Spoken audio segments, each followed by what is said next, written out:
I'd like to welcome everyone to the September 25th Chiillicothe City Council meeting. We have 7 items on the agenda this evening. We're meeting here in chambers, open for public attendance, and streaming live on YouTube. Moving forward, if you would, Ms. Moss, please continue with the roll call of the members.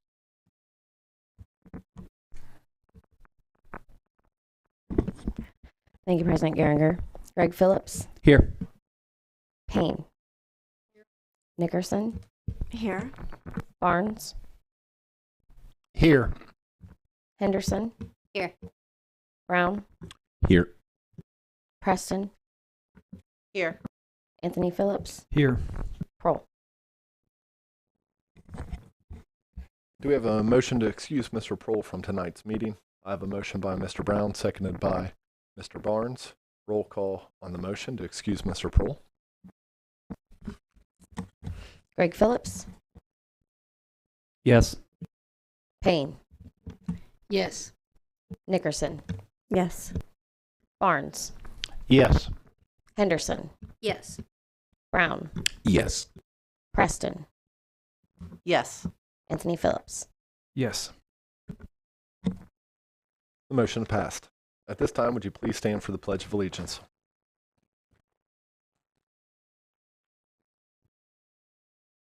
Allegiance to the flag of the United States of America, to the republic for which it stands, one nation, under God, indivisible, liberty, and justice for all.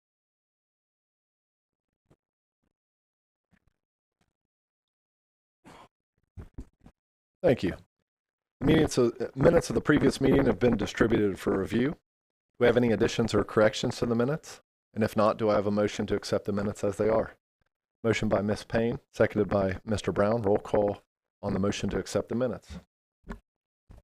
Anthony Phillips. Yes. Preston. Yes. Brown. Yes. Henderson. Yes. Barnes. Yes. Nickerson. Yes. Payne. Yes. Greg Phillips. Yes. The minutes have been accepted. We will now move to reports of our committees. We'll begin with the Community Affairs Committee. Mr. Greg Phillips. Thank you, President Geringer. Community Affairs has nothing on the agenda this evening, and therefore we have nothing to report. Thank you. Thank you. Next to Human Resources Committee, Ms. Payne. Thank you, President Geringer. Human Resources, we have one item on the agenda tonight. That's item number 3. It's up for a third read. It's a resolution confirming the appointment of Melody Oyer to the Ross County Health District Board. I would appreciate council's support on this evening. Thank you. Thank you. Now to the Development Committee with Ms. Nickerson. Thank you. Development has nothing on the agenda tonight, therefore we have nothing to report. We just had a committee meeting about televised options for council to provide a little bit more efficiency and more transparency. And basically all we have to report. Thank you. Thank you. Next to our Finance Committee, Dr. Tony Phillips. Thank you, President Geringer. Finance has a couple things tonight. We have one thing on the agenda. It's item number 2. It's a third reading. An ordinance allowing the city auditor to transfer appropriated dollars between salaries and fringes within the same fund if needed on an emergency basis for the remainder of the year 2023 and declaring an emergency. Also, at the appropriate time, I'll ask council to waive the 3-read rule. Number 2, we have, most of you are here for the Finance Committee meeting, which was our second meeting in regards to a list of capital items to be purchased with a loan. And we're not going to move forward with anything tonight again. Several unanswered questions, clarifications maybe is a better way to say it. And since there is benefit to packaging everything together for either a loan or a bond, we're going to wait and see if we can get as much as possible on the same one. And so another committee meeting will be announced soon. Not sure when that's going to be. And I think that's all we have. Thank you. Thank you. Now moving to Parks, Recreation, Tourism Committee with Dr. Henderson. Thank you, President Geringer. Parks, Rec, and Tourism Committee has one item on tonight's agenda, which is the naming of the new 6th Ward Park to Patrick Park. A few quick announcements. Bicentennial Park has had a nice big cleanup, shrubs and ornamental grass, etc. There was also a very big cleanup project that the Parks and Rec Department did behind the dog park there on the other side of the flood wall. There have now been 8 rollaway pickleball nets installed on the tennis courts. So we now have 4 tennis courts that could be turned into 8 pickleball courts. So that's pretty exciting.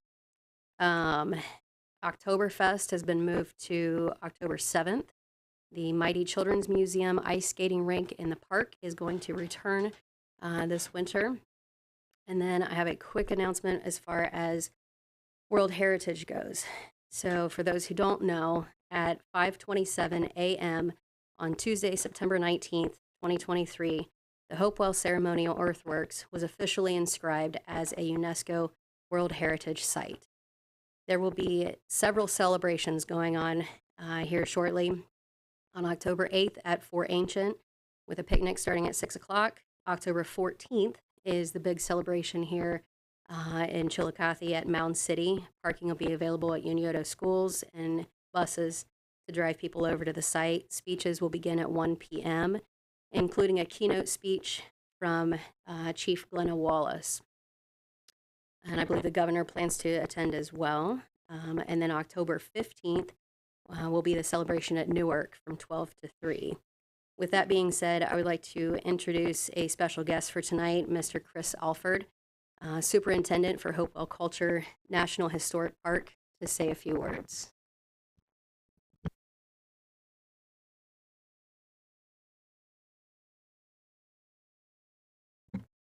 Thanks for having me tonight again. My name's Chris Alford, Superintendent at Hopewell Culture National Historical Park, just outside of Chiillicothe here in Ross County. Been at the park for just a little over a year now, and all I can say is, wow, what an experience this year has been for the park, the county, and the city in this area. On March 2nd, the park was able to celebrate its 100th anniversary of being a National Park Service site, and on September 19th, getting designated as a World Heritage Site. And that designation is probably one of the highest honors and recognitions that any site can have in the world. Because now what we have here in Ross County is now recognized by the entire humankind as being something that is significant to protect and preserve. And having the opportunity to be part of a team that just went to Riyadh, Saudi Arabia, to be present when that announcement was made was an honor of mine to represent the park and the people of the county here. All I can say is there's a lot of good things that are about to happen. While the 5 sites that we manage are not within city limits, the infrastructure that supports the visitation that comes to our park is within city limits. So things are about to change, and they were going to change for the good. I can guarantee that. And we're always available. We hope you get a chance to come out and visit the park and see your newest World Heritage Site right in your backyard. Thanks for having me. Thank you.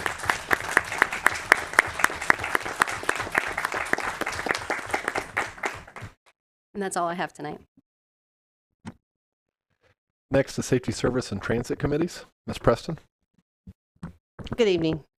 I do not have a report for the Transit Committee. We have nothing on the agenda for that. I do have 2 items on the agenda this evening for Safety Services. The first one is a 3rd reading of an ordinance providing for an agreement between the City of Chiillicothe, Ohio and the Ross County Commissioners, whereby the City of Chiillicothe, Ohio will continue to be eligible through 2024 for state reimbursement of costs incurred in appointing counsel for indigent criminal defendants. And the next item on the agenda is, at the appropriate time, I'm going to request to have item number 5 removed from the agenda, and we'll be reading item number 6, which is an ordinance authorizing the allocation of 20 parking spots on the city-owned parking lot located at 2nd Street. Next to 42 West 2nd Street, Elks Lodge, amending section 353.02 of the codified ordinances and declaring an emergency. After a further discussion with the law director's office, we determined this needed to be an ordinance as opposed to a resolution. So that's the reasoning for removing item number 5 and having item number 6 on the agenda this evening. That'll be it. Thank you. Thank you. And finally, Utilities and Engineering Committee. In the absence of Mr. Prohl, are there any committee reports? From there, we'll move to the reports of our officials. Our mayor, Mr. Luke Feeney.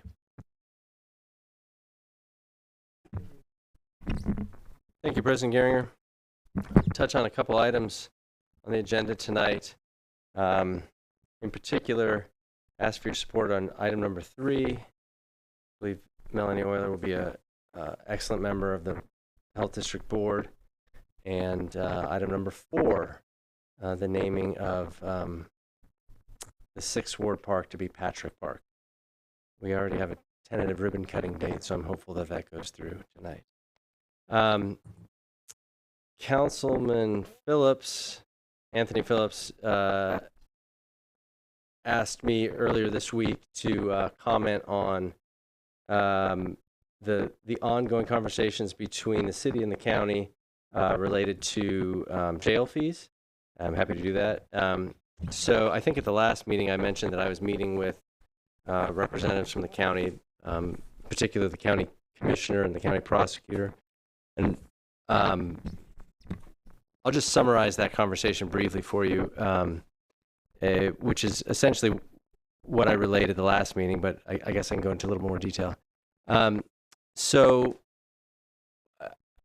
from my perspective, and I won't speak for the commissioners or the prosecutor, but you know, the contents of our conversation was, from my perspective, that there was an agreement between the city and the county dating back to the mid-90s, I believe passed and agreed to in 95, retroactive to 1991. It was enforced for, or abided by, or enforced by, or something several years through around 2010.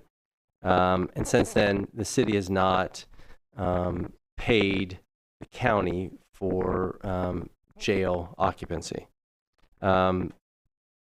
Few of the points that I raised with the commissioner and the prosecutor during that conversation were that a lot has changed since the 90s in terms of city and county funding. And the context of the negotiations in the 90s, I personally was 11 in 1991. I was not a part of those negotiations. And I think that the context of those negotiations is important because there are a lot of other areas or contracts or places where the city and the county intersect. And so we kind of went through some of those other areas where we intersect. One of them is on the agenda tonight. It's the costs associated with indigent defense. So every year the city pays the county for costs associated with indigent defense. Part of that conversation was, what is the basis of that agreement? Is that law? Is it a contract that was negotiated? Was it negotiated based on other contracts? That sort of thing. And so we kind of went through those areas where we send money back and forth, for lack of a better way of putting it. Another place we do that is with expenses related to the law director's office. Not many people know this, but the law director is the city law director, but prosecutes crimes, any misdemeanor crime throughout the whole county. So if you're charged with a misdemeanor in Frankfurt, it's the city law director that prosecutes it. So there's funds exchanged there. County is responsible for some of the judge costs, so on and so forth, the law library. And so what we arrived at was that it would make sense to figure out where we are and how each of these were either negotiated or mandated by law, make sure we're on the correct threshold for all of those, and then be able to negotiate from there. My position remains that currently, if you are a city resident, you pay the same property tax, a city property owner, as a resident of the county. So if I have a $150,000 home, the millage that goes from my property taxes to the county general fund, let's say it's $200 a year, is that same millage that somebody lives outside of the city.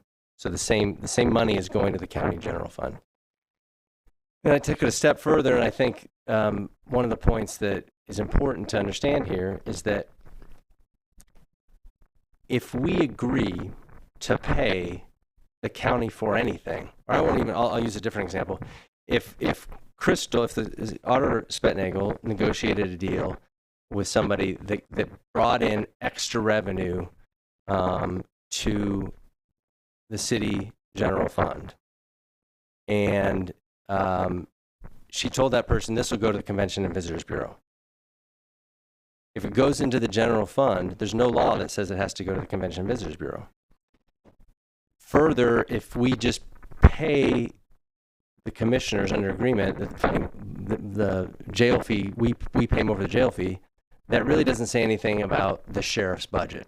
So we could pay $1 million more, $500,000 more, we could pay $250,000. That doesn't, there's no threshold that says that automatically goes to the jail, right? Because all the money that goes for the jail just goes into the general fund. So I'll give you an example. We have money, the city gets revenue from property tax for police and fire pensions. The only thing it can go to is police and fire pensions. We have a fund, property tax, that's the only thing it can go to. And so if you wanted to make sure that jail money went to the jail and not to the county general fund, you would have to have a completely different mechanism to make sure it went to the operations of the jail. And so that's why it's important to negotiate, in my opinion, holistically with the commissioners to make sure that all of these intersecting areas are resolved, or at least we understand how we got there. And then if there's a negotiation or a conversation around jail, that's a part of it too. Something that hasn't come up much, but came up in that conversation they brought up is medical expense related to people in the jail. That's a compelling argument as well. But I appreciated the commissioner and the prosecutor coming over. I thought it was a good conversation. We all left with our homework. And I think that we will get resolution and updates on several areas of intersection, not just one. So I will continue to keep council updated. Again, I appreciate working with the commissioners, prosecutors, a good conversation, and it felt like progress to me.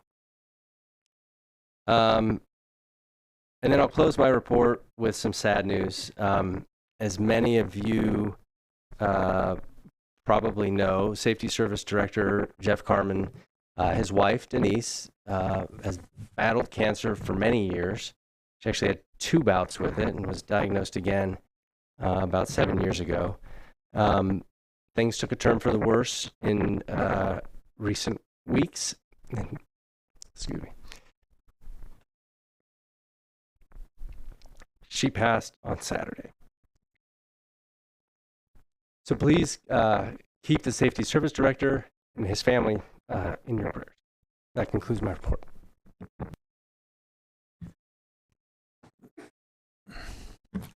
Thanks for the updates on the situation that you're having conversations with commissioners. And I would like to point out that, like a lot of situations, we get information and it looks like it creates a certain context, and then we find out that there's a lot more variables to consider. And so again, appreciate the update on that, even though it may seem redundant. We appreciate that very much. And Denise, those who knew her, she was an angel, and we're very sorry.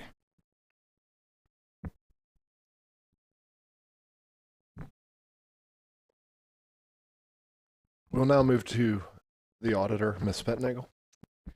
I have one item on the agenda tonight to talk about. That's item number 7. It's a resolution authorizing the tax levies for the city of Chiillicothe for January 1st, 2024. I ask that we waive the 3-read roll on this item because there is a due date of, I believe it was October 7th. And then that concludes my report. Thank you. We'll now move to the law director, Ms. Villarreal. Thank you. Chiillicothe Codified Ordinance 116.02 lists personnel in the law director's office, including a currently unfunded position titled Assistant Law Director Office Assistant. Funding for this position was cut during the deep budget cuts more than 10 years ago, my office has repeatedly requested funding to be restored for this essential position. I requested a committee assignment to consider the law director's office staff funding, including the immediate funding of this position. Although it was historically funded as a quarter position with benefits, I believe it to be more prudent that the position be a half-time with benefits. The attorney that would be holding this position would be tasked with performing and reviewing the city codified ordinances, which I don't believe has been done in decades. You can imagine our excitement. And updating those ordinances as needed, assisting the preparation of new city ordinances and resolutions, performing legal research, including research relating to civil matters involving the city, assisting with legal opinions, and periodically covering cases being prosecuted in the Chiillicothe Municipal Court. Your consideration and support will be much appreciated. We're happy to attend committee meetings and provide further information there. Thank you. Thank you.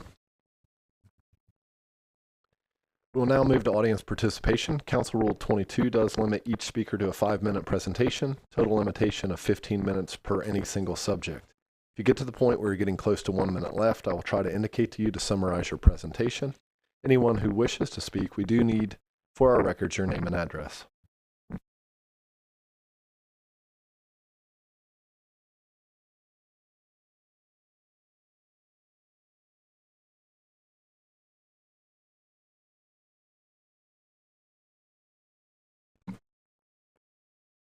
My name is Amy Mears. My address is 159 East Water Street, and I have made packets for everybody if somebody would like to hand these out.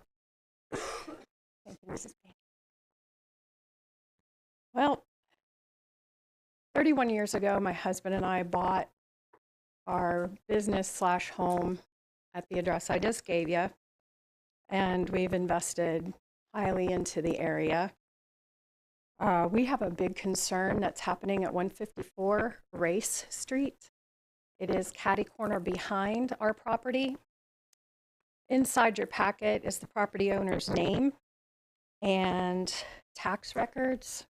And you'll note that Mr. Kaplinger now owes about $4,000, which is approximately 7 years worth of taxes and assessments that he's been given for cleanup and mowing of the property.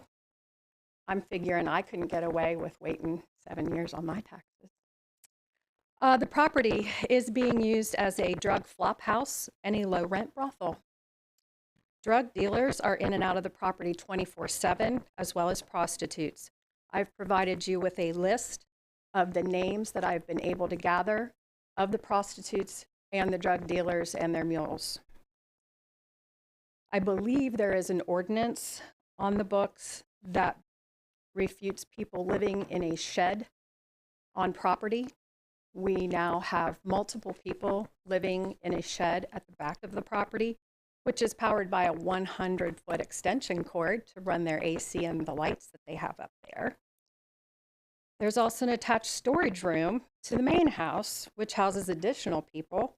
And the last time I drove by on my way here, there were half a dozen people in there and a mattress on the floor. There have been multiple overdoses there, the last one being a 1-year-old child who is the great-granddaughter of Mr. Kaplinger, which required hospital intervention because of meth. She got it in the house. As of Friday, I am not aware of an arrest for the property owner, Mr. Kaplinger, and I'm not sure how that isn't possible. An overdose the week of 7/31 resulted in a death. Police, of course, are called to that address multiple times a week. Mr. Kaplinger doesn't seem to understand that he can't run a flop house or what he wants to call a hostel where he is. It's not possible to do that. When I ask police officers who respond to multiple calls there, they always just say, we're trying to get it condemned because it's so bad inside. I can't imagine how bad it is inside because I can only see what's happening in the shed, the attached shed, and the outside of the house. Included there is also correspondence with the auditor and treasurer, trying to figure out how the home has not been confiscated just because of the drug dealing and activity going on there. I'm not sure what else we need to do to get it boarded up or move it into foreclosure.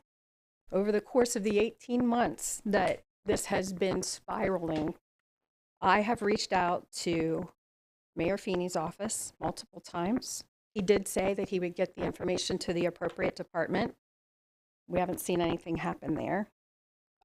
Ward Council Representative Deidre Nickerson, she actually came out and saw the problem, made some phone calls, and wouldn't you know, a city crew showed up within a couple of days and tore down a dog pen where people were living and got the trash out of there, which was awesome.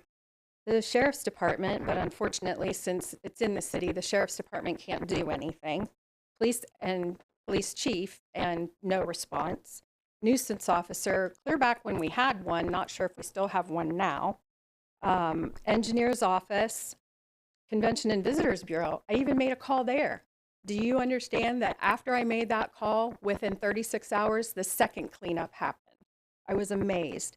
Safety Services Office and the Water Department, thus to find out there is a $2,000 unpaid balance under the man's father's name that they let run up that has never been paid. And now he owes over $206 and he is due for shut off. So with multiple people in and out of there, you can imagine the kind of sanitary conditions we're dealing with. It's put in the trash, so your trash guys now have to pick it up. What do we need to do to have that house shut down, boarded up, condemned, seized, put on foreclosure? What do we need?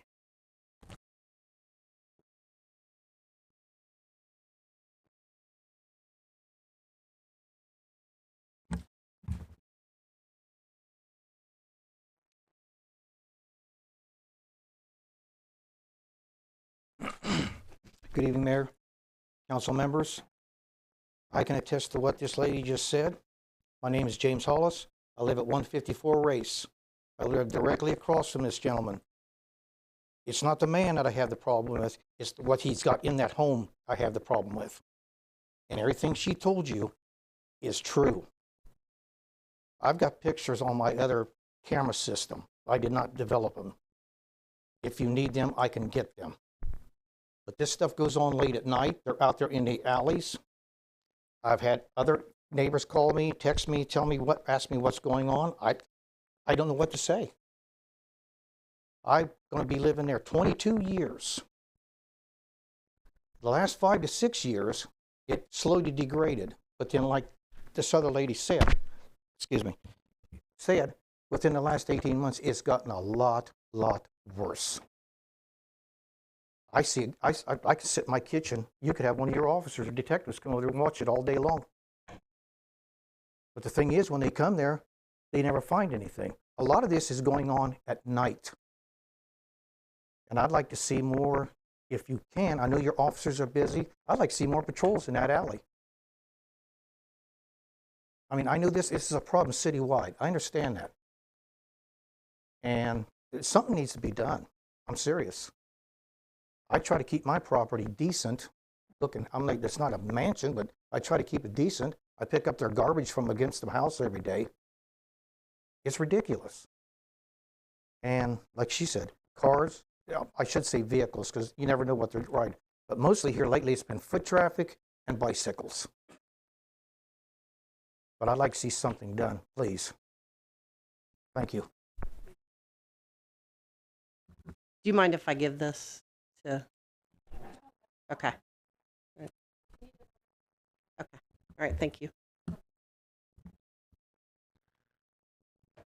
Ms. Preston, as head of the Safety Service Committee, would it be possible to get a report on the drug task force, other support staff, and needs from maybe Chief Myers in relationship to not only this, but all of these unfortunate events around the city? Yes, I'll talk with him tomorrow.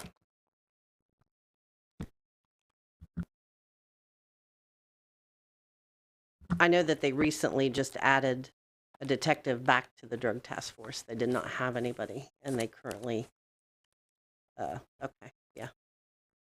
They currently just added him back, so he's only been working a couple weeks.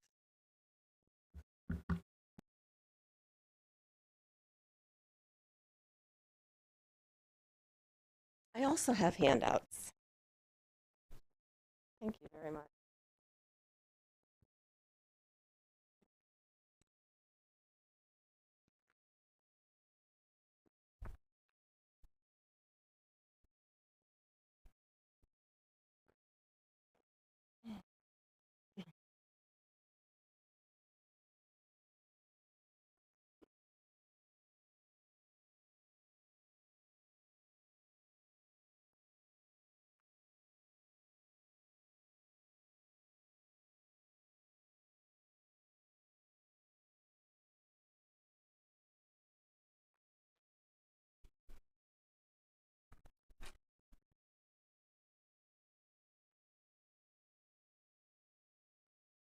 Hi, my name is Melody Hatfield, and I just wanted to bring you all up to date. For anybody in the room that doesn't know, I am very interested in the water building that's on Park Street. I've been working with the local veterans organizations on the assumption that when the Water Services Department relocates to the Pepsi building, that hopefully it is something that we will be able to obtain something similar to what we currently have with the pump house, and that we will be able to move a military museum into that structure. Since I was last at City Council, we've developed our board. We have on it myself, Bob Leach, Jan Corzine, Bob Barnhart, Mike Ader, Greg Miles, and Jonna Pulver. We're waiting through the process of a 501c3. And we have hired an architectural student. I think I mentioned that at the last meeting that I was at. And he has given us some renderings, which is what I have passed out to you all. The front of it is if you are coming down, if you are on Water Street, you turn onto Park, it takes that first jog. This is the entrance right now. If we get the building, or when we get the building, that is what it will look like. The next picture that you have is if you're coming from the Veterans Memorial Park, which would make this one contiguous flowing area, you would be able to walk from the park to this building. The next page shows the entranceway, the reception area when you walk in. He wasn't able to put a lot of neat little artifacts and everything in there yet, but you get the idea of the flow of the building and how it winds around. Pictures after that, the next two are elevations of a public courtyard from both Park Street and from the inside of the parking lot.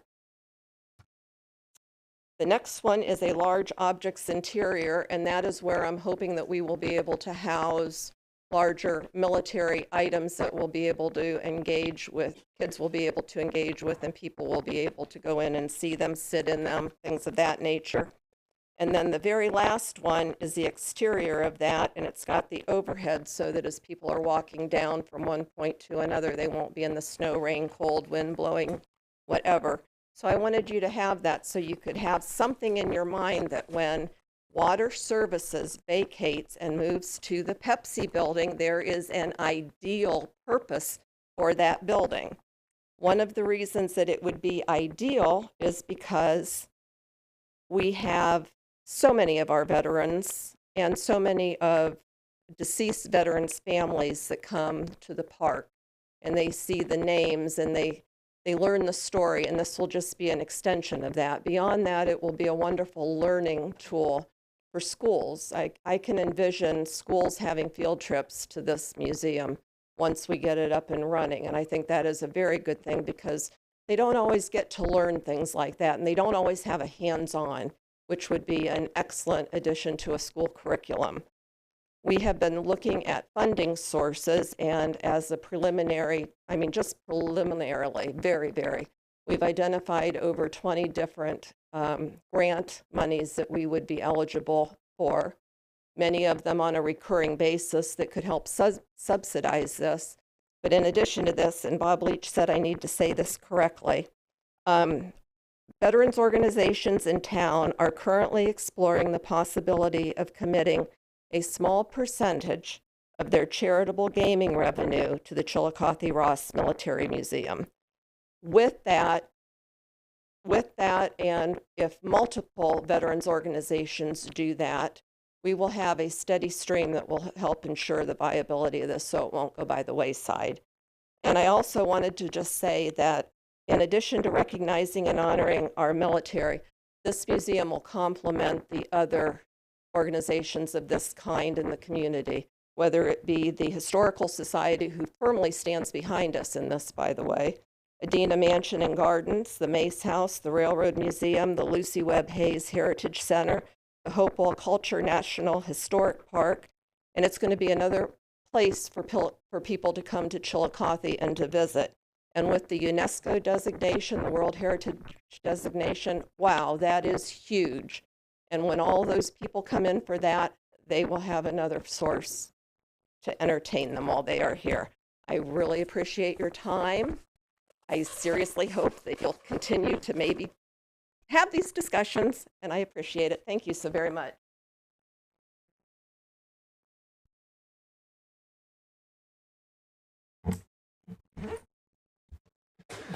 We'll now move to old business. Does anyone have any old business that they'd like to bring up at this time? Not seeing any?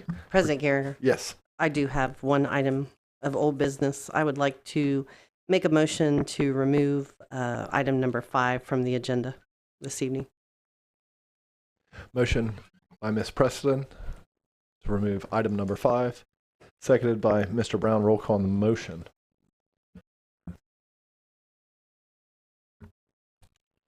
Greg Phillips, Yes. Payne, Yes. Nickerson, Yes. Barnes, Yes. Henderson, Yes. Brown, Yes. Preston, Yes. Anthony Phillips, Yes. Motion passes. Now moving to participation and correspondence received by the clerk. Thank you, President Geringer. I have not received anything. Moving to new business. Does anyone have any new business that they would like to bring up at this time? Mr. Brown. Thank you, President. So I just quickly wanted to address just your comments about what's going on that Race Street property. Just if I could just throw into what it is we would explore on the Safety Services Committee.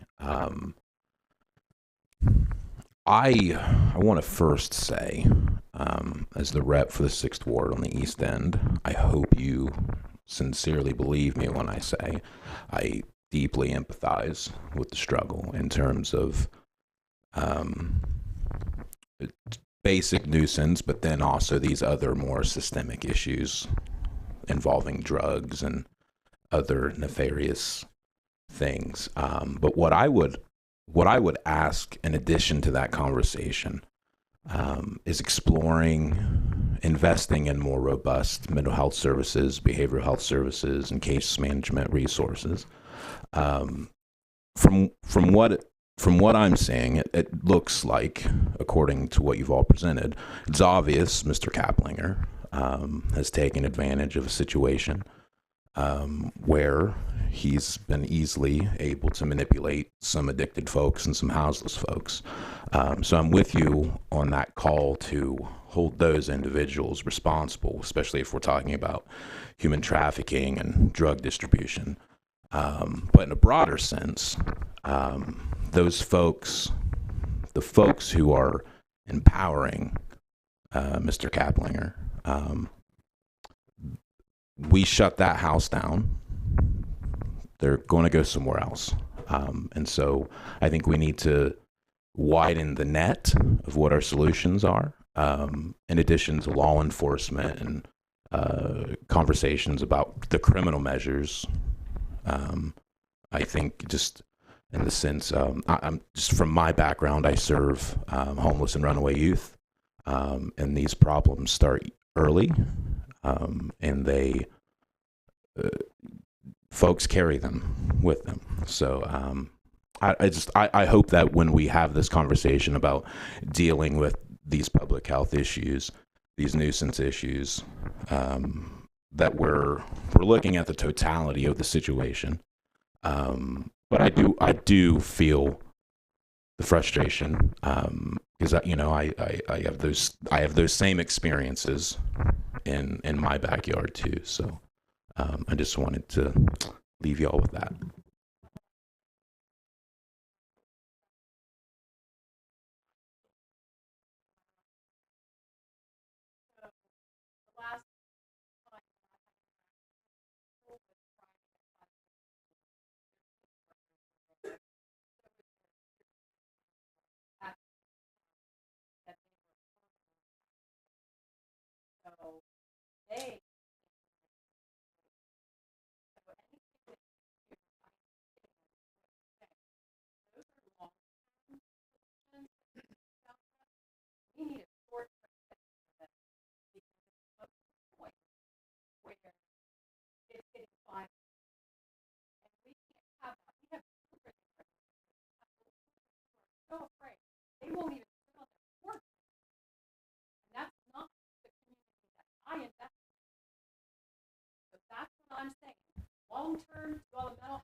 Make it brief.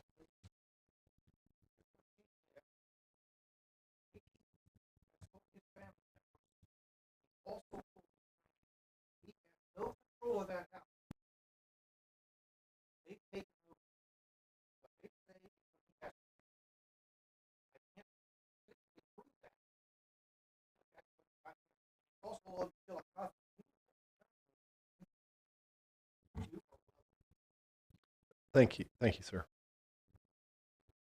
Mr. Brown, do you have any additional comments? I appreciate what you're saying. It sounds reductive, I know, because you're in the thick of it, to hear what I'm saying. But I guess what I would leave you with is first, what I would say is I think I disagree with the last bit. I don't believe that Chiillicothe is a safe haven for wrongdoing. I believe wrongdoing in crime issues and addiction issues, that's a societal thing that's been happening we've had an increase over the pandemic. So I think that in Chiillicothe, we're experiencing something that is indicative to a larger cultural issue. But in terms of, you make the point, we need to solve dangerous situations now. I guess what I would, in addition to exploring, because what I'm hearing you say is, when the law comes, they don't find legal issues. So if we're exploring those law enforcement and criminal measures, I just want to reiterate, from what you've presented, it sounds like there's an opportunity to hold someone accountable. But I don't know that you put someone in jail that fixes, I think maybe it fixes Race Street. But what I'm saying is I want to include those other issues in our larger conversation, because I don't think we're going to solve the problem at the Race Street issue is an issue across the city with other folks. And so I would just like to expand that conversation. It may be best to continue expanding that during the committee meeting. and exploration of that. Any additional new business at this time? We'll now move on to legislation. We have 6 items on our agenda this evening. Ms. Moss, whenever you're ready, please start with item number 1. Thank you, President Geringer.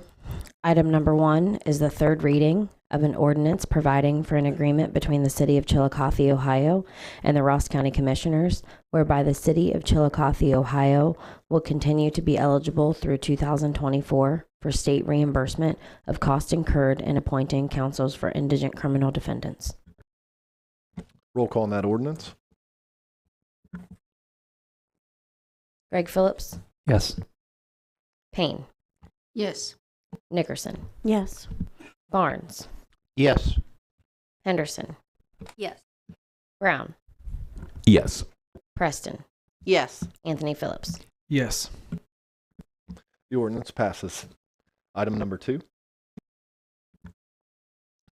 Item number 2 is the third reading of an ordinance allowing the city auditor to transfer appropriated dollars between salaries and fringes within the same fund if needed on an emergency basis for the remainder of the year 2023 and declaring an emergency.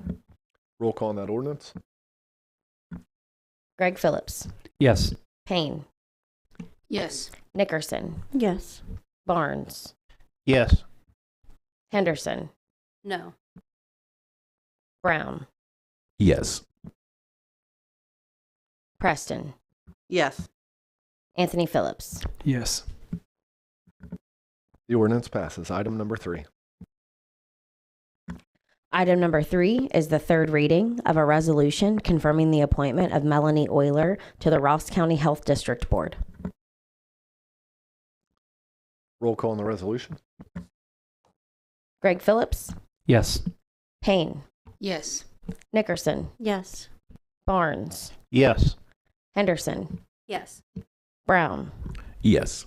Preston, Yes. Anthony Phillips. Yes. The resolution passes. Item number 4. Item number 4 is the third reading of a resolution naming the park located in the City of Chiillicothe's 6th Ward, Patrick Park. Roll call on the resolution. Anthony Phillips, Yes. Preston, Yes. Brown, Yes. Henderson, Yes. Barnes, Yes. Nickerson, Yes. Payne, Yes. Greg Phillips. Yes. The resolution passes. Item number 5 was removed from the agenda, so moving to item number 6. Item number 6 is the first reading of an ordinance authorizing the allocation of 20 parking spots on the city-owned parking lot located at 2nd Street next to 42 West 2nd Street, Elks Lodge, amending Section 353.02 of the codified ordinances and declaring an emergency. This item will move to our next agenda. Item number 7. Item number 7 is the first reading of a resolution authorizing the tax levies for the City of Chiillicothe, Ohio for the fiscal year beginning January 1, 2024, as determined by the Ross County Budget Commission, certifying said levies to the county auditor and declaring an emergency. President Geringer, at this time, I'd like to make a motion to waive the 3-read rule. Motion by Dr. Phillips, seconded by Mr. Greg Phillips. Roll call on the motion.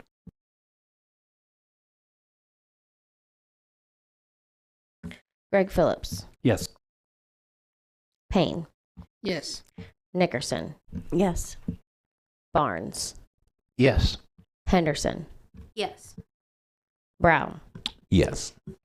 Preston, Yes. Anthony Phillips. Yes. The motion passes. Roll call on the resolution. Payne, Yes. Greg Phillips, Yes. Nickerson, Yes. Henderson, Yes. Brown, Yes. Barnes, Yes. Preston, Yes. Anthony Phillips. Yes. The resolution passes. Are there any additional items that need to be brought up at this time? If not, do I have a motion to adjourn the meeting? Motion by Mr. Greg Phillips, seconded by Ms. Preston. Roll call on that motion. Greg Phillips, Yes. Payne, Yes. Nickerson, Yes. Barnes, Yes. Henderson, Yes. Brown, Yes. Preston, Yes. Anthony Phillips. Yes.